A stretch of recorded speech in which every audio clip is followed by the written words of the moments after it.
Thanks, Bill, for that very insightful presentation. And remember that Bill is available for a Q&A and roundtable discussion following this next presentation. And this next presentation will get into some of the technology behind the scenes that makes IoT functional in metal forming and fabricating facilities. The presentation is on sensor technology, and our presenter is Helge Hornis, Technology Director at Pepperell Fuchs. As Technology Director, Helge focuses on expanding the use of IoT methods in factory automation to simplify automation tasks and enhance system uptime. During the last 2 decades, he has held a number of technology-oriented positions at Pepperell Fuchs, including product manager responsible for industrial bus communication and RFID. Please welcome Helge. Thank you very much for the introductions, Brad. Today I'm going to talk about Industry 4.0 with the intention of showing a path to simpler control and control of systems. So I have a few agenda items. First, I want to introduce Industry 4.0, the so-called RAMI 4.0 model, and what flat IP networks really do for this topic. Then I want to go into the difference and the strength of Industry 4.0 with regards to control and configuration, the so-called digital twin, with the intention of getting systems to be able to produce lot size 1. And for that, you will see later on a piece of hardware. I've taken some photographs that are in the presentation, but just so you can see it, this is the piece that I will be utilizing. Then I want to talk about sensors as a service, and at the very end, total plant digitalization in the context of predictive maintenance. So let's get right into this and start with Industry 4.0, the RAMI model, reference architectural model Industry 4.0, and flat IP communication. So for the longest time, plant control was following this pyramid approach. We had field devices that talk to control devices, that talk to SCADA systems, that end up in MES systems, and ultimately end up in ERP. So there's a very hierarchical structure. And at every one of these layers, something else goes on. So at the field level, we have sensors and actuators. Okay, is a part present, or can I clamp, or can I activate? Then at the next level, the control device, that's where the PLCs typically sit, and they make decisions. So they collect all the inputs, they check logically if everything is in place, and then activate a press, for instance. At the SCADA level, we have consolidation, so process parameters and results for that operation that just took place. Is my result good? Is my result bad? Do I have reject? And then as we go further into the MES, then we collect quality information, knowledge about part 1, and ultimately at the ERP system, we consolidate this into financial data. What is my total system utilization? How much do I get out on a given day?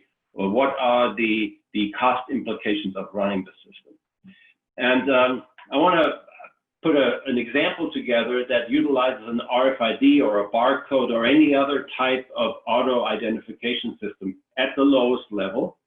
And the reason for doing that, for instance, could be that we want to count how often a particular die is used, because dies have finite usage, or they have to go into service, be inspected, and possibly repaired. So some system, let's say an RFID system, collects the die ID 445555. It would then pass that on to the control system. Now, if we want to have this level of detail at the ERP level, then every one of these little, these triangular parts will have to pass that information on.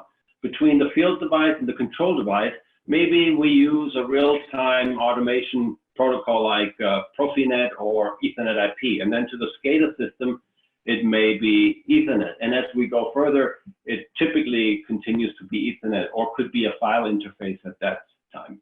And the goal of doing that is to schedule repairs and replacement. So we don't want downtime, and having this information available helps with downtime.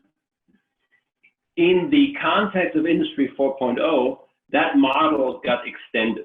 So previously, in the last slide, I showed you a pyramid that is more or less along the axis down here, from field device to control to station and so forth. That is that level of control. What is new in this model is that we not only worry about the control scheme in this axis, but also the various other levels that can exist and communicate with each other. So for instance, it is possible that a field device communicates upwards into information or into a functional layer, or a station retrieves information from that functional layer. And then the other axis that is very, very new here, that's the one that goes essentially from left to right, that deals with the lifetime of a product. So an item gets created, it gets developed, it gets created, and at one point in time, a plant makes it. That's when an instance of that individual piece is created. So imagine a manufacturer like Peppermint Foods. We make a sensor. Our developers, they design the product. They get it ready for production. And once it is in production, then all of a sudden it becomes a unique entity. We put in a serial number. We put in the model number. We put in the manufacturing date. And as that sensor goes through its lifetime from creation to eventually being removed from the line, information can get added to this particular product. Think of it almost like your medical record at a doctor. It follows you through your life because it contains important information. So this is the RAMI model 4.0. And what is really new here is also on this axis that was previously represented by the triangle, we now include the product. And the reason that is interesting is that the product itself that is being produced by a production line could carry information about itself. The product tells the system what to do. You read information, auto ID is again the topic here. You read the information about the product, and the product says, I am this, and therefore I need these operation steps. So no longer would you have to download that from some other system. The product knows about itself and can, in that sense, control and modify the production steps that are going on. So that's that. Let's get to the next topic, control and configuration. If we look at systems that were put into operation, let's call it roughly in the recent past, somewhere on the 2010 timeline, you have a PLC, and the PLC somehow takes in a bunch of sensors. And then in response, the outputs, the actuators, they're controlled by the PLC. So the PLC reads inputs, performs logic, makes decisions, sets outputs. And the result of that, if it is configured and programmed in this fashion, would then be passed on to the ERP system. Not directly, but typically via a couple of steps in between. But this is kind of standard control. And that works, there's nothing wrong with that. So at the PLC level, operational logic goes and performs logic on inputs, sets outputs. It reads inputs, sets outputs. Everything works fine. In these type of systems, it's very typical that the sensor configuration, the actuator configuration, everything that is peripheral is being set up at one point in time. Offline configuration, fixed parameters. The machine does what the programmer or the installers set these sensors. So for instance, on a photoelectric sensor that I show here, there's a button up there and one sets the range, okay? Look at something that is 20 millimeters away from the sensor. Don't look at stuff that is a half a meter away. Everything is fixed, everything's offline. Works fine, as I said, but it's not very flexible. So more recently, we now have the ability via an interface called IO-Link to have downloadable parameters. So the PLC can now perform the logical operation just as before, but as necessary, it can go in and set up the parameters for these sensors.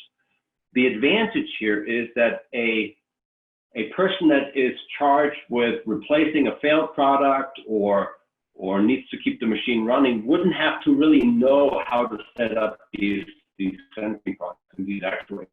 It becomes a matter of just clicking it in, connecting it, the PLC detects a change in the product and then downloads the parameters. So this is definitely a step forward. So I have an example here. Imagine that you have a product, some random product, and for some reason, I need to use an ultrasonic sensor, and that ultrasonic sensor needs to look through this hole in the product.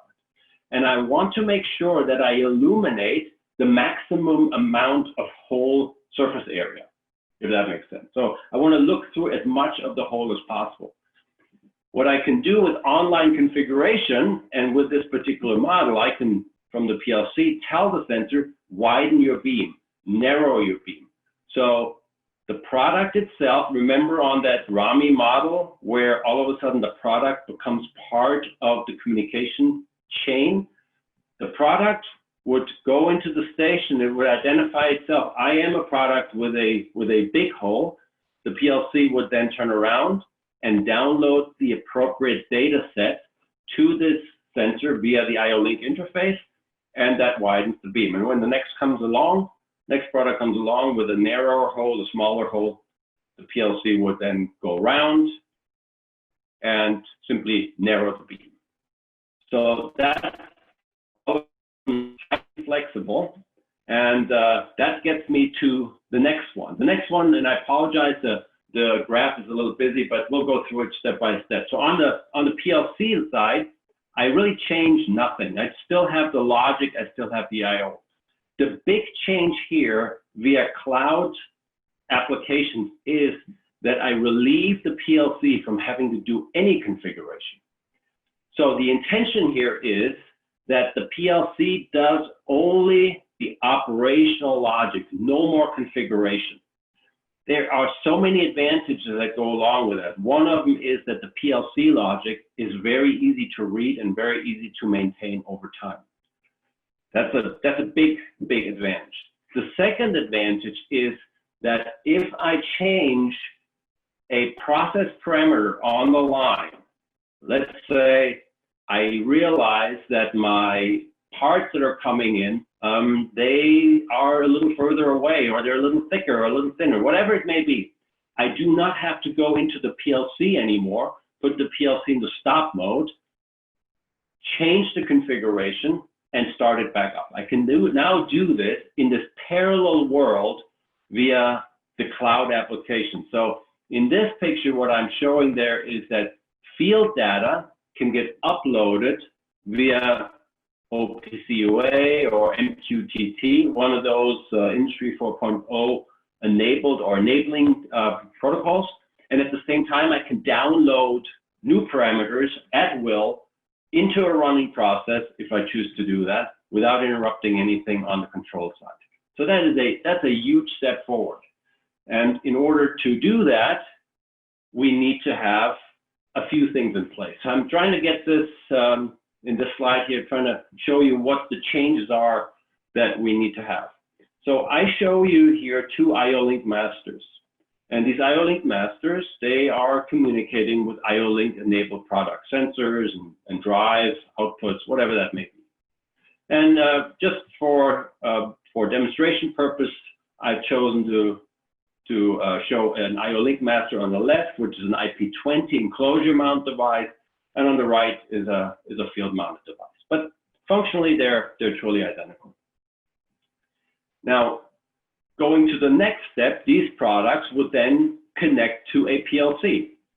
Could be a Schneider PLC or a Siemens PLC or a Rockwell PLC. Doesn't really matter as long as the PLC and the talk the same protocol. Typically, at this level, we're talking industrial Ethernet, Modbus TCP maybe, or Profinet, or Ethernet IP. Now, if I now put this back into the whole context, I also need this connection to these cloud services. And so I'm introducing a technology called multi-link, which truly allows simultaneous access to field data via various paths. The real-time path to this PLC is still necessary. It controls the machine, But some other information, counters, temperature, general status information, that is data that really the PLC is not very good at dealing with. So that I'm routing via the secondary path at the same time using OPC UA, MQTT, REST API, Modbus TCP is also frequently used at this level to any of these cloud bases or even servers that a plant may already have in place that are on-prem. And so the whole picture then, you can see it here. So I have IO link at the field level, I have industrial real-time control to the PLC, and I have multi-link to the cloud. Now everybody involved here does exactly what that particular product does best. The PLC does real-time control the best. The cloud can be used for configuration and analytics much better than on the PLC. And the sensors at the field level, they can be configured based on product identification, product features, and the needs of the system via the IO link interface.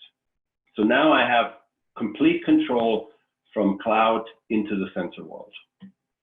So what does that mean if I try to apply it to this this structure here? And I apologize, today should of course be 2020, but so be it. So now what we have is we have the ability to go from, let's say, control device to MES, or directly from control device to ERP. We don't have to get this data set to go from layer to layer to layer. And that is ultimately behind the flat IP work. Everybody can talk to everybody else if that's necessary. Data is being made available for consumption by others. And that simplifies the whole architecture and the whole flow of data significantly. So where do I see the future? The distant future, I want to say, well, I could envision that at one point in time, the sensors are somehow connected directly to the cloud. There may not be a PLC anymore in the future, at least not a PLC in terms of a piece of hardware that we need to buy. That PLC may be hosted in the cloud. Initially, that sounds quite interesting or outrageous, but if you think about it, you do your banking in the cloud, you do all sorts of personal things, pictures you store in the cloud. So it's not that outrageous to think about it. We do it already on a personal level every day. So one day this will be the future, or this will be a reality. Now, what are the requirements for that? Well, 5G wireless is one of the things that could get us there. Single pair Ethernet, advanced physical layer, AEL is another technology. Because the sensors are still powered, they still need a wired connection. It's not likely that industrial sensors will run off batteries. They just consume too much energy. All right, so coming back to the RAMI model, what I just showed you on this pyramid is essentially a communication into these various layers along the up-down axis. So the control device could talk to some communication scheme, or it could communicate with a function layer, or data can go from the function layer into the business layer. So all of these interaction paths are inherently supported via flat IP networks. Okay, so now let me get to the next topic, and that is the digital twin and lot size 1. And you already saw my little piece here, and let me set the stage, what I'm after here. I want to build this part, not in the traditional sense that I take a press or a bending machine, and I put the sheet metal in, and I set it up, and I bend all the edges and corners, and then look at it and say, okay, that looks good, or I need to bend it a little further in order to get a very precise fit at this edge. Ultimately, I want a very nice, even gap there. And in the traditional way of doing this is you have to try it and try it a few times until you have all your machine parameters correctly. And the reason for that is that material has spring back. So I tend to have to, in order to get this line precise, I probably have to overbend it ever so slightly so that when it comes back, it's right. If I do that, now I need to try it 5 times, 6 times, and then I can get a product out that is working properly. The problem is, if I only want to make one of these, and it takes me 5 attempts, huge waste. So consequence is that we can't do lot size 1. We need to set up the machine and then run 1,000 pieces. Don't touch it, run 1,000 pieces. Lot size 1 is what we want. Your product should be different than mine. You may want this from aluminum. I want it from stainless steel. Someone else may want this made out of copper. Each of these metals has different properties. They will behave differently in the press. You can't run lot size 1 the old way. So the new way of doing this is to create a digital twin. A digital twin, think of it as a fairly complex mathematical model of the entire system. It includes material properties, it includes machine properties, and in this particular case, the machine that created this piece for me, there were some sensors built in that determined the forces that the metal applied, the backward forces, so that it could determine, based on real-time measurement of reactive forces, how far to overbend it.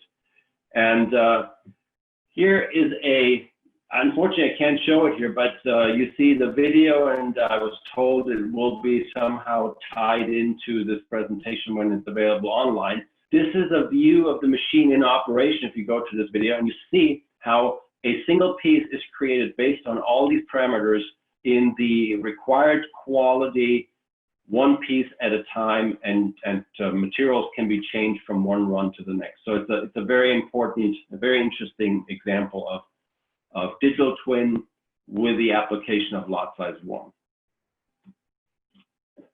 All right, next topic that I had on the agenda was cloud applications, so sensors as a service. And here I want to present to you an application in the press that utilizes an RFID system. And the underlying question is quite easy. How many parts of type A am I really producing? So what do? You would typically tag and identify the dies. You would detect strokes, and you would record some results. And the actions that you derive from this is then correlated the press behavior to the outcome. You can inform the operator, or you can initiate preventive maintenance. I will go into preventive maintenance and certain ideas on what sensors can do for preventive maintenance in the next section. So here's the setup. Think of it this way: we have a die set, and we put this tag on there, and every time that die strokes, the tag moves out of the field, comes back, moves out, comes back, moves out, comes back. So I can count how often the tag is initiated, but I can do more, and this screen shows that. So for instance, part A or die A, I've activated 41 times, and I've measured the time between strokes to be 3 seconds, plus minus a third of a second. And we call that okay. So I have 41 actions that were all okay. But for some reason, with die set B, I get 3.9 seconds. That may be okay. But I also have rather large variations in the time. So this one may be flagged as, out of those 70 runs for part B, for die set B, I have 29 where the reaction of the system was delayed. And then X is another example of a situation that was okay.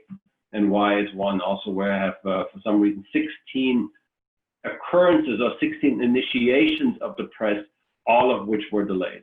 So this is a web application. It doesn't really require any change on the press. It can be attached later on. RFID system goes on, tag goes on, and all the logic runs in the cloud. So then let's say I double click on B, and it shows me the time variations for these, how many was it, 70 items that I produced.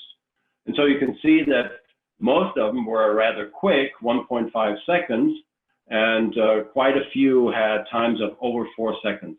And wherever the delay is, it doesn't really matter. That's just an in principle graph here. You can see the variations. Of course, in a well-running system without any issues, you would expect almost no variation between stroke to stroke. And then the other thing that I can do is once I'm interested, I can then double click on the delay counter, and it would tell me when this happened the last time, how many days ago that was. So I can go into this and have a history of when these errors occurred, and I can then hopefully go to the line, do a go and see, and figure out why this is the case. Okay, so here in this example, we utilize the cloud as a very easy way of adding information without interfering with a running operation. And that gets me to the last section of my presentation, talking about predictive maintenance. And here, I simply want to show you how available sensors that are on the market today can already provide very simple predictive maintenance information. So let's start out with a photoelectric sensor here. This is a sensor that can measure the distance to an object, and it receives light back. So what I'm doing is I'm measuring what's called the access gain. Access gain is essentially a measure of how much light comes back.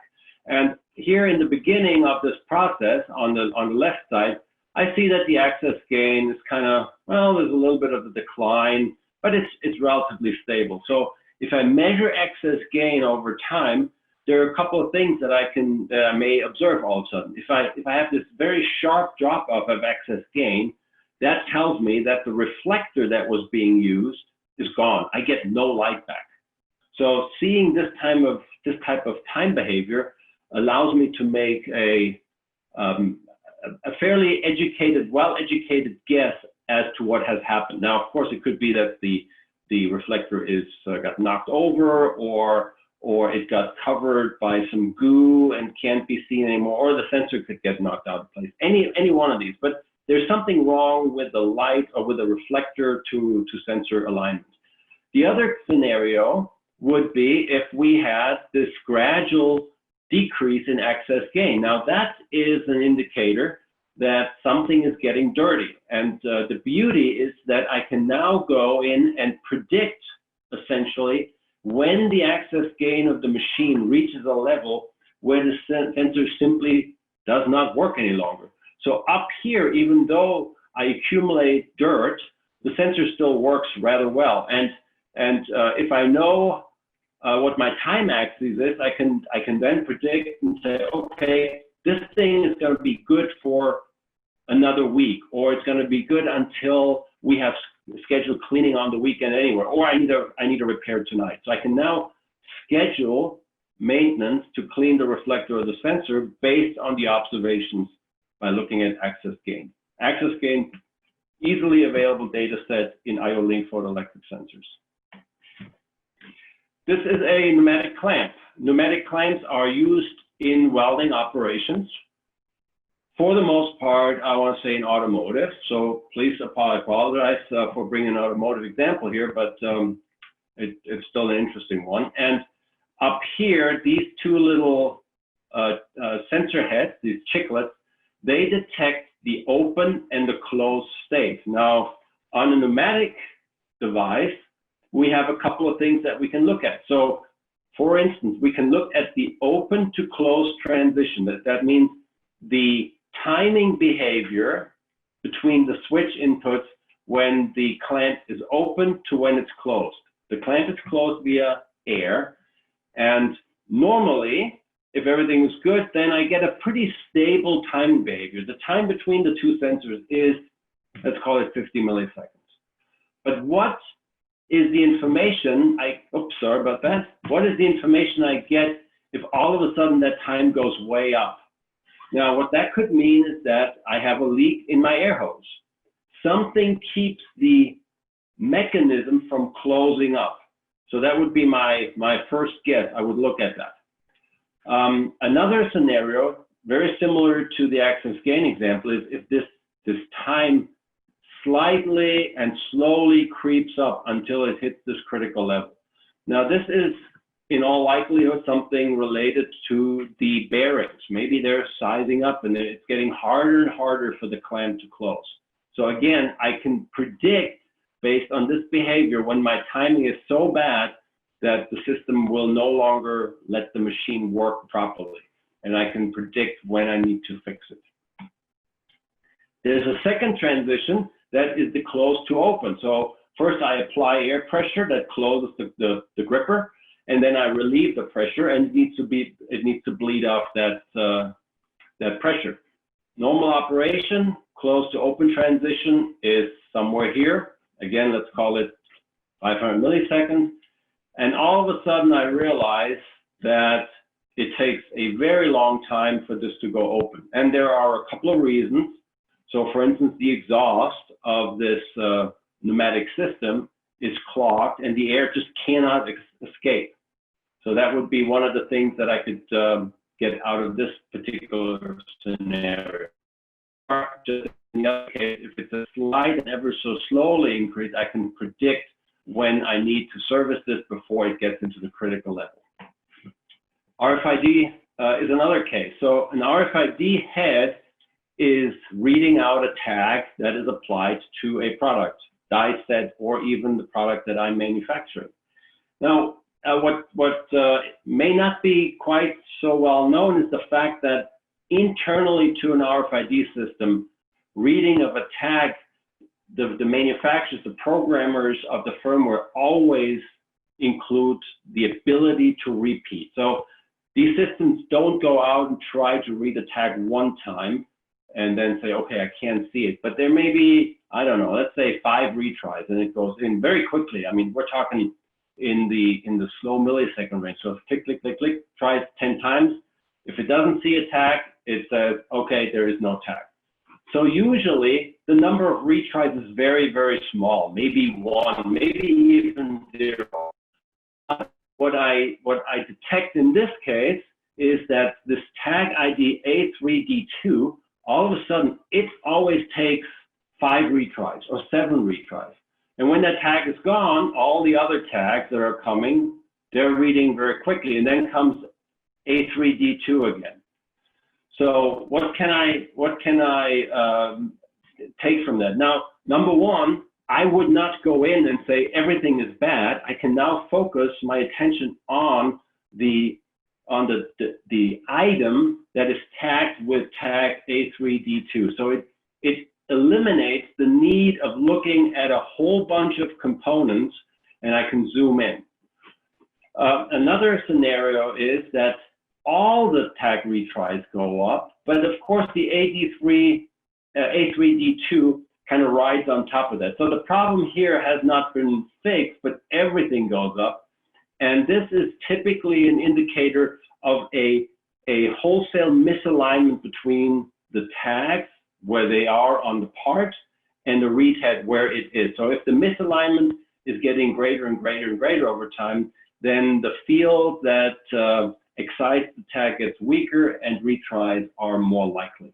So in this case, I would not look at the tag. Of course, I still would look at A3D2, but now I have something that is less tag related for everybody, for all the other tags, but I'm looking at alignment, I'm looking at distances between the read head and my tag.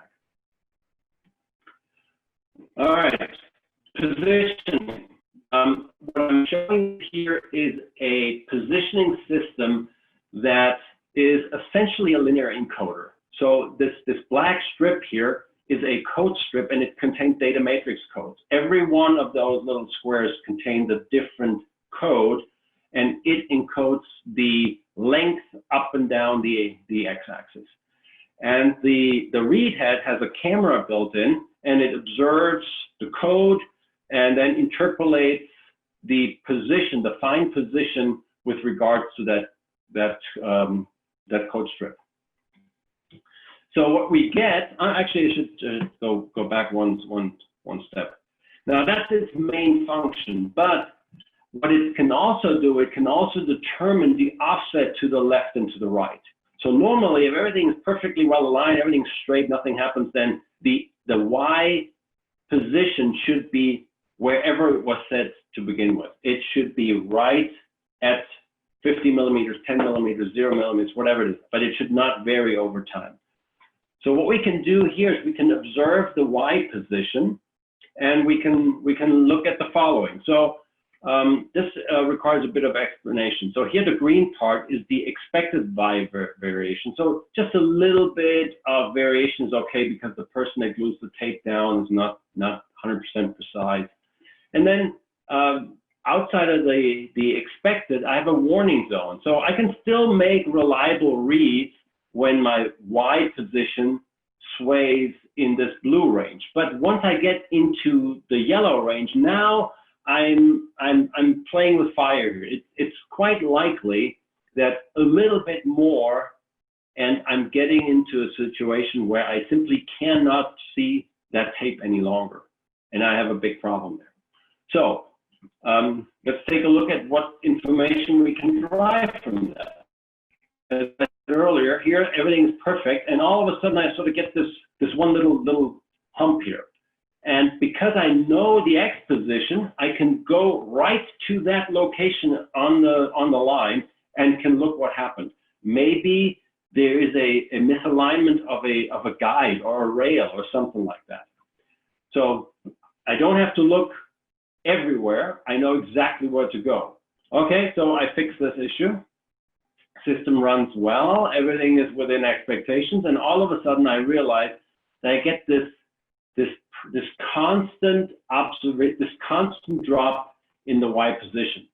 Now, this could be because the roller, typically these things are used on overhead crane systems or overhead motion systems, and so there are roller wheels involved, and as they wear down, the rolls get smaller and smaller, so the Y position of these read heads change over time. And as before, by looking at my predicted time when I will reach this critical zone, I can now know when I need to fix this wheel and get everything back into proper alignment. All right, I think we're coming to the end. I think this is the last example. This is another photoelectric sensor, and this is a special sensor in the sense that it is internally measuring. So it's not just the sensor that says something is there or something is not there, but it determines the true distance from the sensor to my object. Think of this as an analog measuring system.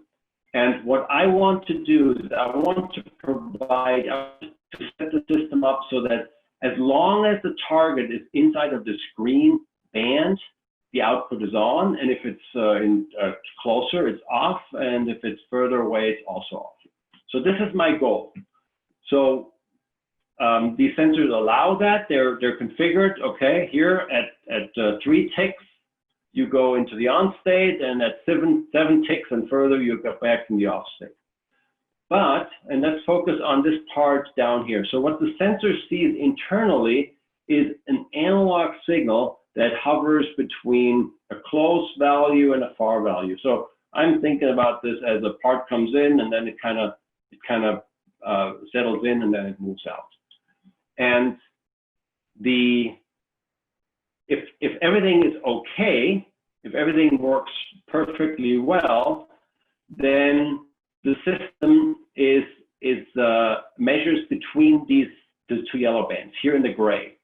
But as soon as it gets too close, I would treat this as a pre-collision. I'm in a situation now where the target and the sensor may collide. Or similarly, if the steady state position of the sensor is too far out, then I'm in a situation where I'm almost out of range. So the PLC, again, only sees the digitized signal. It acts on that. But the preventive maintenance, the predictive maintenance part, gets the details and looks at these variations. So there is a difference between perfectly aligned, too close and too far. And I can now go in and realign the system before anything happens that would cause the machine to shut down. So as I said, that was my last example. And I hope you got something out of this. And I think I'll be ready for some questions and answers. Thank you very much.